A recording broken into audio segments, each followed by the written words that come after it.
Bonjour les humains, comme promis, le second épisode de Pas que dans les films et les chansons, puisque lors du premier épisode, ça a coupé, je ne sais pas pour quelle raison. Bref, je voulais vous montrer quelque chose et ça a coupé d'un coup, donc voici la suite.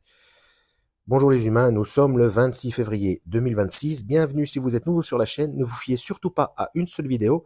Allez voir mes playlists, je traite de tout un tas de sujets très différents. Alors toujours, comme c'est la suite, donc les romans de J.R. Dos Santos. Et donc lors du premier épisode, je vous avais parlé de la formule de Dieu. Et est-ce que je vous avais déjà montré des choses dans l'ultime secret du Christ? Je ne sais plus, il va falloir que je vérifie la vidéo précédente. Mais bon, ce que je voulais vous montrer surtout, c'est dans celui-ci, dans la clé de Salomon. Alors c'est le septième ouvrage de J.R. Dos Santos. Et c'est là qu'il y a une information concernant l'univers dont je vous ai déjà parlé euh, dans d'autres vidéos. Mais avant de parler de l'univers, je voudrais vous montrer quelque chose qui se trouve à la page 553. Donc 5 et 5, 10 et 3, ça fait 13. C'est assez marrant. Et dans son histoire, il montre le plan de Washington.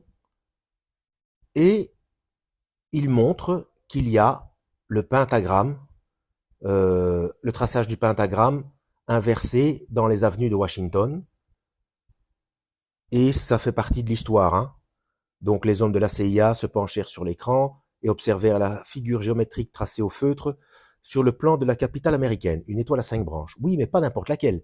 Comme vous pouvez le constater, il s'agit d'un pentagramme à 2 branches, dirigées vers le haut et une vers le bas. C'est un pentagramme inversé, également appelé tête de bouc de Baphomet, le symbole de Satan. Donc, et si... attendez, si je peux prendre quelque chose pour vous montrer. On voit peut-être pas bien, mais ici vous avez également le compas et l'équerre avec d'autres avenues. Mais bon, si vous suivez ce genre de, si vous vous intéressez à ce genre de choses, vous êtes au courant de cette information. Pour info, à Bruxelles, je ne sais pas, mais dans Paris, il y a aussi également tout un tas de formes géométriques qu'on peut retrouver. Et il y a même, comment dire, il y a même un monument dédié. euh, Enfin bref, normalement, si vous suivez ma chaîne, vous savez très bien de quoi je veux parler.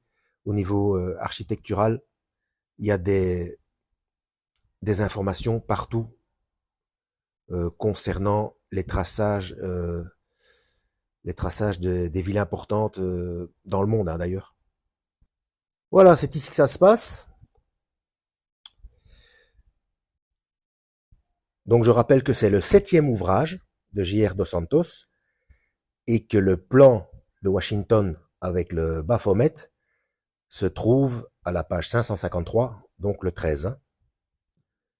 Et je vous rappelle également que toutes les informations technologiques et scientifiques de ce livre sont exactes. Il a simplement pris ces informations pour élaborer un roman. Alors, oui, on va lire à partir de là. Donc, Frank Bellamy a résolu la plus grande énigme de la science, mais il lui manquait la preuve finale, le champ de Higgs. Alors, Higgs, c'est celui qui a découvert le boson de Higgs. Je crois que c'est en 2005. Je ne suis pas plus sûr que ça. Renseignez-vous. Et le boson de Higgs, c'est une particule encore plus petite que les quarks. C'est la plus petite particule connue, à moins qu'ils en aient découvert une autre. Et elle est surnommée la particule de Dieu.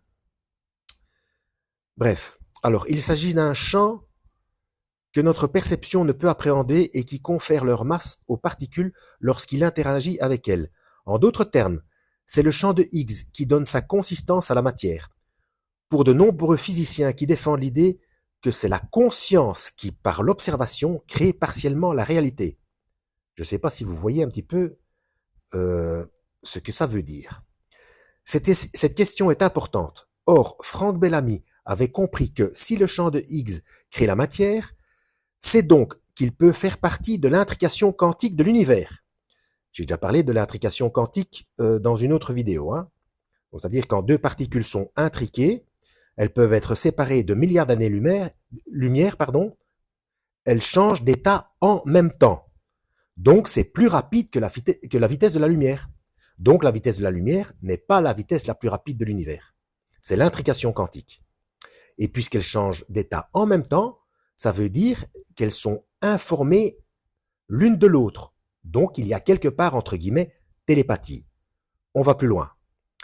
Qu'est-ce que cela veut dire? Thomas se passa la main dans les cheveux, ayant à l'esprit que ces découvertes ouvraient des perspectives inattendues et tellement incroyables qu'il était différent de les accepter. Que l'univers est conscient.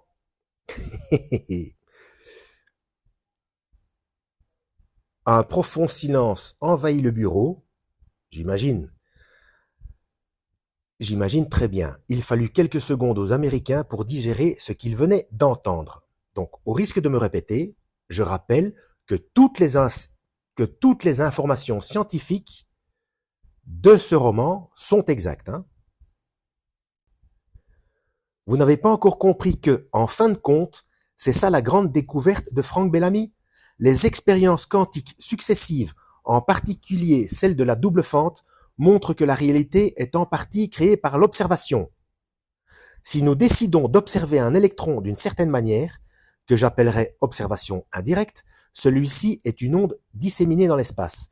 Mais si consciemment nous choisissons de l'observer d'une autre manière, que j'appellerais observation directe, l'électron devient une particule localisée en un point unique de l'espace. En d'autres termes, la réalité se construit de telle ou telle manière selon la fonction dont nous décidons de l'observer. C'est notre conscience qui prend cette décision, ce qui signifie que c'est la conscience qui crée partiellement la réalité. Alors, pour ceux qui suivent ma chaîne, je vous avais déjà dit et expliqué pourquoi le fait de dire que l'univers est conscient, c'est une arnaque. Mais bon, on va continuer. C'est ce que suggère l'expérience de la double fente, admis Peter. Donc l'expérience de la double fente, pour rappel, ou pour ceux qui ne connaissent pas, on s'est rendu compte qu'en faisant passer des photons à travers deux fentes, donc les photons c'est la lumière, hein, selon qu'on observe ou pas, eh bien les photons, donc les particules de lumière, se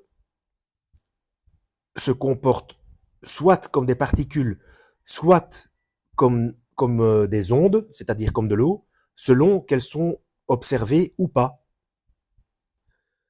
Donc c'est ce que suggère l'expérience de la double fente, admis Peter, ou Peter, encore abasourdi par ce qu'il avait entendu. Mais comment en arrive-t-on à cette idée extraordinaire que l'univers est conscient?